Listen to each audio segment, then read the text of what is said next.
Welcome to Highline Excel class number 3. Hey, if you want to download this workbook and follow along, click on my YouTube channel, then click on my college website link, and you can download this workbook. If you're enrolled in the class, just go to our class website. Hey, we got to talk about names, cell references, and assumption tables. A quick review of these somewhat difficult topics. The topic that most people have trouble with are cell references. So I'm going to do some quick review. All right, first thing is names.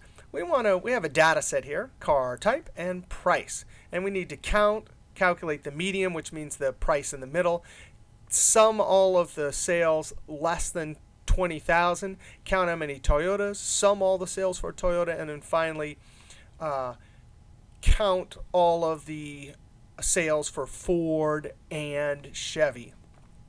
But I'd like to show you how to name a range, because for all of these, we're going to continually keep highlighting these ranges. And if I click here and use my control down arrow, I can see there's 102 rows here. Control up arrow. And so I don't want to keep highlighting those for all these functions. So there's a nice, easy solution. We will name the range. Here, a basic example of naming is if you click in any cell and you come up to the name box and type whatever you want. I'm going to name this cell cute, and then enter. Now, if I'm over here and I want to go to cute quickly, I just click on that. So not only can you go to quick, but you can use that in formulas. So I want to highlight this table from A2 all the way down to B102. I'm going to highlight the top 2 cells, hold Control Shift and down arrow. I'm going to click in the name box, and I'm going to type data. And then hit enter. Now that is named data. I can go to cute, or I can go to data. Now there's a fast way for data that's set up like a database. Field name at the top, and then this whole column is car type. Field name at the top, and this whole column is price. I'm going to highlight this whole table, and there's a keyboard shortcut to highlight the whole table. It's Control asterisk. Asterisk is on the number pad. Control asterisk highlights the whole table. Now, how do you name? This is called name from selection. Excel knows that if it has a field name, it'll name this column car type. You could go to formulas, define names, this one, create from selection. But notice the keyboard shortcut, Control Shift F3. So there it is, create from selection. I'm going to use Control Shift F3. In either case, it comes up and it says, hey, do you want to use the left? No, we don't want to use the left. Our names are just in the top row. Click OK. Now watch this, just like that. We have price, and it highlights the whole column. Not the whole column, just down to the last bit of data. And finally, we have car type. Notice it put underscore because there's a space. Names aren't allowed to have spaces. All right, now let's count. I want to count how many sales we had. Equals count. Oh, there's a bunch of counts. Notice in 2007, these screen tips come up. They're so polite. Counts the number of cells in a range that have numbers. You can't see that. It's off the screen. There it is. If you select count, it counts the number of cells that are not empty. That's the one you use for words, but that will count numbers and words. And then there's count blanks, all sorts of things. But let's just use count because we want to count numbers. And then what's the name of our range? You know, I can't remember what I named it. I just named it a second ago. Oh, yeah, it's price. You can type out price like this. In the drop down in 2007, the dog tag means it's a name. The f of x means it's a function. So once you get to it, you could hit tab. Another way to do this is if you totally forget, you can't even remember the first letter, hit the F3 key. And that gives you a list of names, F3. And I'm going to say double click price, and then hit enter. So there's 101. The median, that means which one's in the middle. So we want to find the actual median price. This is different than average, which adds them all up, divides by the count. Median just finds the one in the middle. Why do we have median?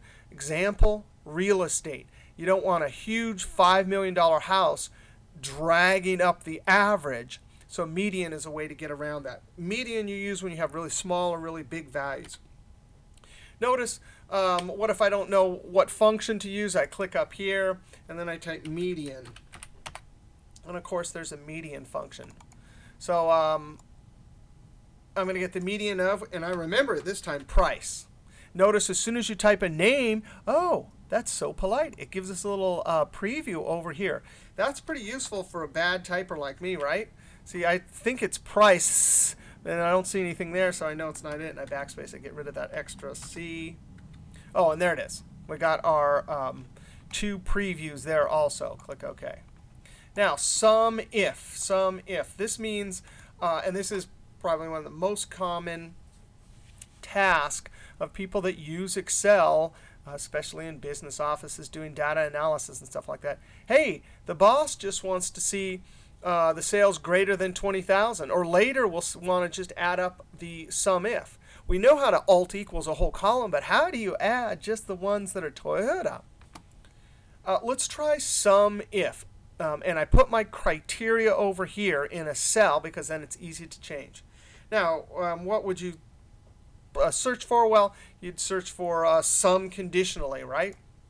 So say something like, or add conditionally. And it's got a few of them. dsum adds the numbers in a field, a column of records in a database. That could work, but you have to look at help on how to do it. Sum, no, that just adds it. Sum if adds the cell specified by a given condition or criteria. That sounds like the one. Now, when you start using sum if and count if, and later in this class we'll see sum ifs and count ifs, it's important to read these. Once you get the hang of it, then you don't need to use this. You can just type it into the cell. But the range is the range of cells you want evaluated. And then criteria is the condition or criteria in the form of a number, expression, or text. It defines which cells will be added. And then finally, the sum range. Well, that one makes sense. They named that. That's the numbers you want to add. Now, the way it works, sum if. Notice the first 2 are bold and the second one is not bold. The first 2 meaning are totally necessary. And later, we'll see how to use all 3. But right now, are the things we want to add and the criteria are in the same range, which is this price column. So I'm going to type price and then tab. The criteria is right here. Now, that's very important. The criteria, whatever it is, if it's in a different column, like later it'll be over here, then you have to use this second range. The first range is always the criteria, then the criteria, and then whatever range you want to sum. If the range and the sum range are the same, then you just need to list it once. Click OK. Whoa! So sum if, it added up all of them. Let's try count if. I'm just going to type this one out. You could go up and type something into the help line, count conditionally, equals count if. Notice it gives us a whole long list, right? Count if is right there, so I can double click it. And this one's easy because the range always has the things we're counting because we're only counting.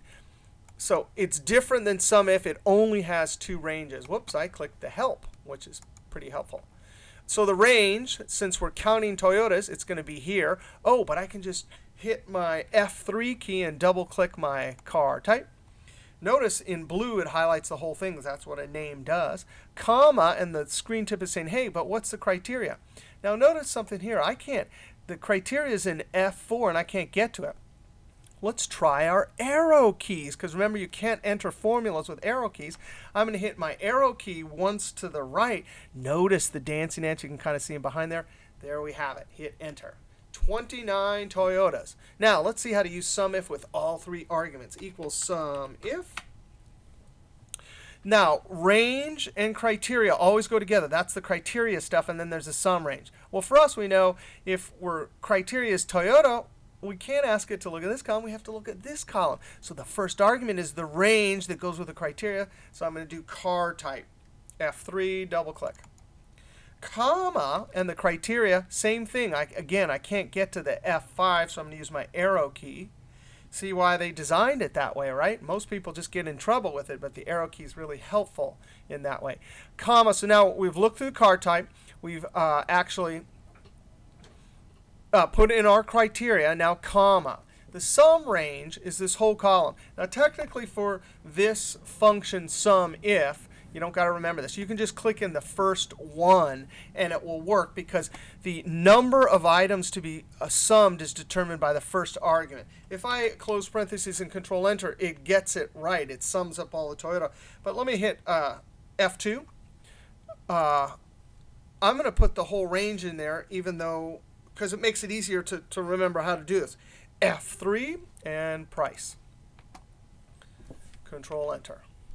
Now, the final thing we'll look at on this sheet tab is how to count two things. Well, we saw how to use count if for one criteria. How do you do two? Well, since we're counting, we'll just see how this has the Toyota right there? Well, what if we just put a plus sign here and then another count if? That's how you do it. Equals count if. And the range is going to be our car type.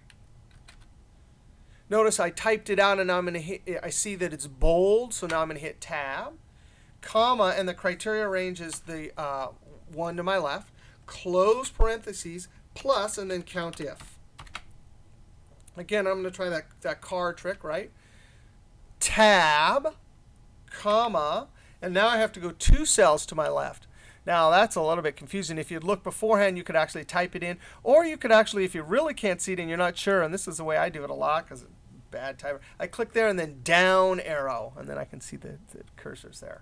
All right, close parentheses. All that did is I have one count if that'll count how many Fords there are, and the other one will count how many Chevys. 72. So that's how to use names to be make it a little bit easier to create formulas. Now, cell reference, the hard topic for a lot of people. Let's look at the 4 types of cell reference. The first one we know is relative cell reference. I'm going to use my keyboard shortcut for AutoSum, Alt equals. Notice it says A4 to B4. There's no dollar signs in front of the A or the 4. That means please always add 1, 2 cells to my left. Now, that is not A4 to B4. It's 2 cells to my left, and I'll prove it to you. Control Enter. And now I want you to double click and send this down. That's another way to copy, as long as there's something to the left. Click in the last cell and hit F2. It doesn't say A4 to B4. It says 1 cell to my left all the way to 2 cells to my left. The 2 cells to my left. That is a relative cell reference. Very helpful when we're doing sum. Let's do the next one. We're going to talk about locking a cell reference. Now, here it is. This is an income statement. Joe's Auto income statement for the year ended, and there's 2 years. And what we want to do is we want to compare. This is a common-sized income statement. We want to compare each one of the elements to total revenue. So here's how you do it. You do division equals this cell reference right here divided by this one. Now notice it's the blue one is 2 cells to my left divided by B17. Then I'm going to hit Enter. Equals 2 cells to my left divided by B17. Equals 2 cells to my left divided by B17. Are you getting tired of typing B17? Every one of these formulas, Shift Enter F2. See how it has B17? Shift Enter F2. See how it has B17? Instead of typing them all in, I'm simply going to delete them and lock one of them. There's a way to tell a cell reference to stay the same as you copy it down. I'm going to click here, divided by 2 cells to my left, divided by B17. Hit your F4 key. The F4 key, when your cursor is next to a cell reference, is a toggle. So it kind of looks like a merry-go-round. It's going toggling, merry-go-rounding through the cell references. The one we want, since we're copying this formula down and we want it locked, is $sign in front of the row reference. Here's how you remember. The formula is being copied down. And when you copy down, you're going across what? You're copying it across the numbers. So if you want it locked, you got to put it in front of the number. Not only that, but in just a moment, we're going to copy it this direction. And that cell reference right there is 1, 2 cells to my left. So when I copy it over here, that blue one's going to move right there. Whereas this one is not locked in front of the column. So when we move it across the columns, this green one's going to move there. Control Enter. I'm going to double click and send it down. Notice it wrecked the formatting, so I'm going to point to the Smart tag and say fill without formatting. You can't really see that. fill without formatting, and it doesn't wreck the formatting. Now I'm going to click in the last cell and hit F2. It's very important. You see how that worked perfectly? It stayed B17 all the way down. B24, 2 cells to my left, divided by locked B17. Now watch this. It gets even better. I'm going to click in this cell and drag. Actually, I'm going to highlight the whole column. The whole column there. And click. I'm going to copy all these formulas over like this. And now let's go start at the top and hit F2. Notice how the blue one is still 2 cells to my left, 1, 2. But this one, because there was not a $ in front of that B over there, it moved to C. So it properly moved to this income statement column, which we need for this whole column of percentages. We need that base. So it locked. Come down here, and you can see that it worked perfectly. That's an example of how to lock the formula going down across the rows but not across the columns. Relative and mixed cell reference with the row reference locked. Now we're going to go down and look at a next example. Here's an example of what you would do for locking the column reference but not the row reference. Here's our sales projected. We have our year. There's our numbers for January. We want a formula here that we can copy over and down. And it will give us an exactly, for 2003, 1.5% or a 0.015 increase each month. But when we go down a row, we want for 2004, we want it to be 2.3% or 0.023. Here's how we do it. Equals 1 cell to my left, because here in February we need to look there and increase it, whereas when we get from April we need to be looking at March and increase it. Same when we go down.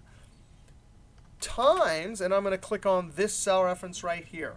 Now, let's ask some questions, because this is a good way to approach learning cell references. This green one right here is the 1.015. When I move to March and to April, do I still need to use that? Yes, I do. So I need since I'm going to copy this formula boop, boop, across the columns, I need it locked in front of the column reference. So I'll hit my F4 key 1, 2, 3 times. Now, let's think about this.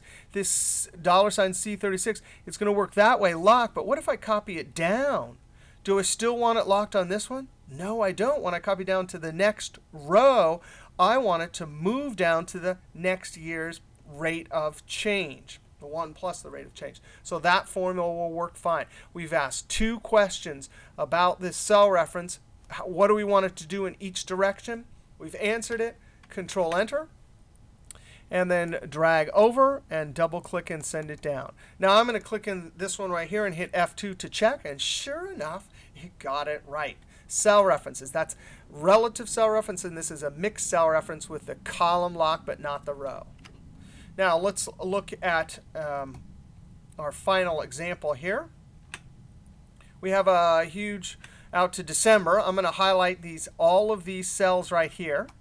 And we saw this before with Control-Enter. When you highlight a whole range of cells, the active cell, if you put something into it and hit Control-Enter, it'll populate all the cells. So I'm going to blow this back up. And here we have, again, a unit sale projections given a rate of change. And here's all of our years. Here's our beginning amounts. So for February, March, April, we want to increase whatever the month before was by 1.5% or 0.015. However, when we go down to for all the successive years, our assumption is, oh, it's always going to increase by 0.015. So guess what? We're going to need to lock it in both directions. Let's start our formula. Equals whatever cell is to my left. And notice when I go over to March and April, I still want it always looking direct, a relative cell reference, one to my left. And when I go down, so when I get down to March in 2014, I need it looking 1 cell to my left, which is February for 2014. So that cell reference is fine. Times, and then I'm going to click here. I want this locked when I go across the columns and when I go across the rows. Every one of these cells needs B52. So F4, and that's the cell reference to lock it in all directions. Hey, by the way, how many directions are there? 1, 2.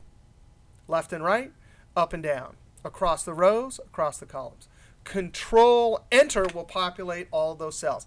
Now, if you don't believe it, just scroll over to the last one, click in it, and hit F2. And sure enough, it got one cell to my left, and it's still looking at B52. Now, let's go over to assumption tables.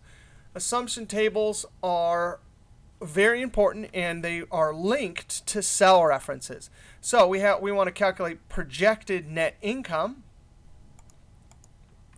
Now I'm going to make this a little bit smaller just so we can see the whole thing.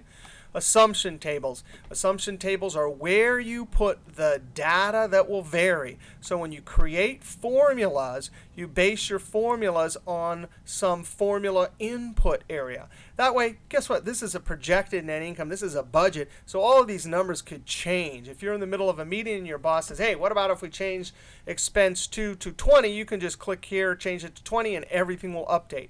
Now, assumption tables. If you want to minimize formula creation, which means create your table of formulas, this will be our table filled with formulas, with the least amount of effort, the way your assumption table is set up is important. Now, here's how it works. See the labels here? They are listed vertically. If that's the case, then you want to list those input numbers, input for formulas, vertically also. So I always think of it, the labels are vertical in the formula table. Assumption table also has vertical. By the way, it could work the other way too. If we had all the expenses listed horizontally, then this one would have to be listed horizontally. Why is that important? Because you can't use mixed cell references. I'm going to show you how to create that many formulas, a bunch of them, all with using Control Enter, right? And if you don't have your assumption table set up in the same orientation as your formula table, then you can't use this trick. All right, here we go. Here's our, I'll blow this up a little bit. I've color-coded this because this gets a certain formula. These one gets a certain formula. These all get the same formula, etc. Now, let's get our start number for January equals, and in our assumption table it says start. And it's important, I'm going to hit Tab. It's important to also label everything smartly so when you come back next week, you know what it is. Sales rate of change. Now, here we go. Equals one cell to my left times, actually, I'm going to hit Escape. I'm going to highlight all of these since they all get the same formula. I'm going to use our Control Enter trick where we populate the cells with the formula. And right here, I'm going to type equals one cell to my left times, in parentheses, 1 plus, and I'm going to click on my rate of change. This is not like we saw in the last one. This is just the rate. But just a moment ago, we saw 1 plus the rate. Now, that formula right there, boy, that's hard to see in the green. That's B20. We want the, it's better if you look up here. The B20, we want it locked with our cell reference going across the column, right? Because this formula is going to be copied this way across the column, so we want it locked there. Close parentheses, and now populate all 3 cells, Control Enter. Click in the last one and hit F2. Sure enough, that worked just fine. Now, the insides of the table, those are the sales projections, right? The inside, we're going to base all of these expenses on whatever the monthly revenue is. This is a very common way of estimating expenses. Here's all our percentages as a percent of our sales. Notice they're all vertical. Now, let's highlight the whole range, and the active cell is the light-colored cell. I'm going to type equals, and then I'm going to click on the revenue for this month. Now, think about this. When we copy down this column, we need to be looking at that 50,000, but when we move this way, we want it to move to there. So how do I lock it going down across the rows? I hit F4 twice, $ in front of the number. But notice no $ in front of the column reference, so when we move this formula this way, it'll be looking at this 50,375. Now we want to multiply, and now expense 1 through 7 is in the same orientation, so we simply click on the first one, and we ask the question, when I copy this down, do I want it locked? Or it's that B21 right there. When I copy the formula down to there, expense 2, do I want the percentage estimate down here to jump down to 15? You bet. So not locked across the rows. Now, what about when I move over to the next month column? Do I want the cell reference to move over here? No. So I need to lock it across the column. So I hit F4, F4, F4. Now, that's the formula. As simple as that. You have highlighted everything. So to populate all the cells, hold Control and tap Enter. Click in the last cell and hit F2 to check it. That is like magic. Still to this day, it just seems like magic. All right, the last thing are total expenses. I'm going to highlight these. And notice I've highlighted all of them. And there's the active cell. I'm going to Alt equals. Oh, it did it for me. Oh, but be careful. Hit F2. Alt equals is the keyboard shortcut for AutoSum. And Excel was trying to be polite. And it wasn't because it highlighted all these numbers. We can't have total expense include our sales, or we're going to have a massive loss that's not really a loss. So watch this. One way to edit a range of cells is to point to the edge of the blue box and click and drag down. Now, because we've edited this formula in the active cell and all the cells are highlighted, I can simply Control and Enter to repopulate those cells. I'm a little bit nervous here, so I'm going to click here and hit F2, and sure enough, it got it right. Now, finally, we want net income. And so we're going to highlight all of these cells right here. And in this active cell, notice Excel 2007 does not do a good job. The active cell is darker here, but there it is. Equals, and I'm going to click on this cell right here. Oh, that's the sales minus our total expenses right there. When I Control Enter, I get exactly what I want, including the 0, which is not what I want. That's a mistake. Oh, no, that'll work just fine because when we total this column and put a label there, that'll be the total sales, and that'll be the total expenses. I'm going to put total right here. I'm going to come down here, and this time if you wanted to have an alternative method for sum, you would type equals SUM, and then simply then highlight this range. That is the range 1, 2, 3, 4 cells to my left. Close parentheses and Control Enter. I'm going to double click here to see if I got it right, and sure enough, I did. And we could check this number right here. Notice we went this minus this. You could check this right here by going Alt equals, and then I'm going to highlight this range right here. All of the individual month net income better equal our total right there, and it does. One last assumption table example. Here we have unit sales, cost of goods, fixed cost, and net income, and a bunch of assumptions. We have sell price of a boomerang, 25 bucks. Units sold, 15,250. So from that, we can calculate our revenue, right? This, the price times all the units sold.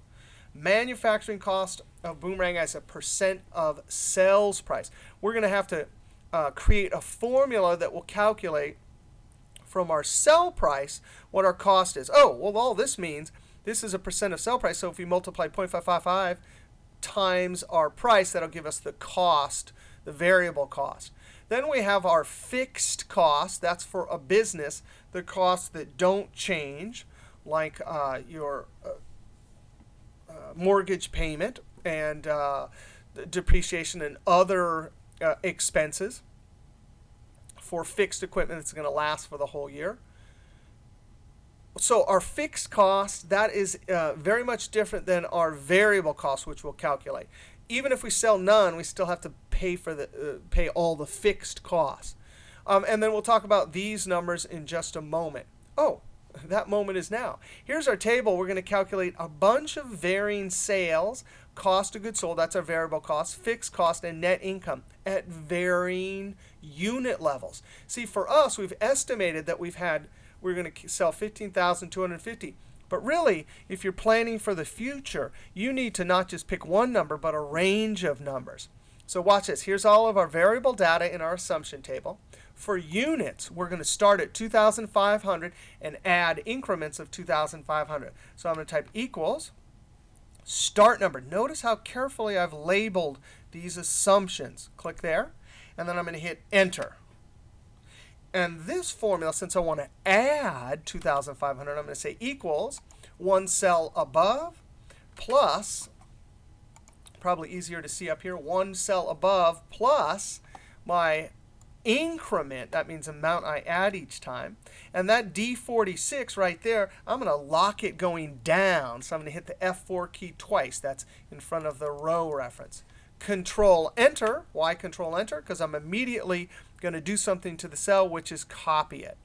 That's my little fill handle in the corner there. That little crosshair or angry rabbit, you click and drag down.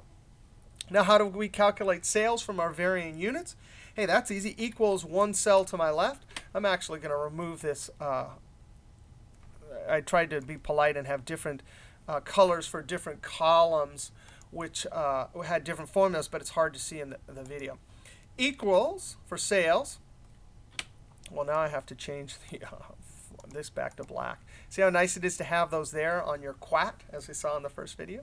All right, equals sales units sold times our cell price right there. And I'm going to hit the F4 key twice to lock it in front of the row because we're copying it down across the rows. Control Enter. And now I can double click with my angry rabbit and send it down. Cost of goods sold.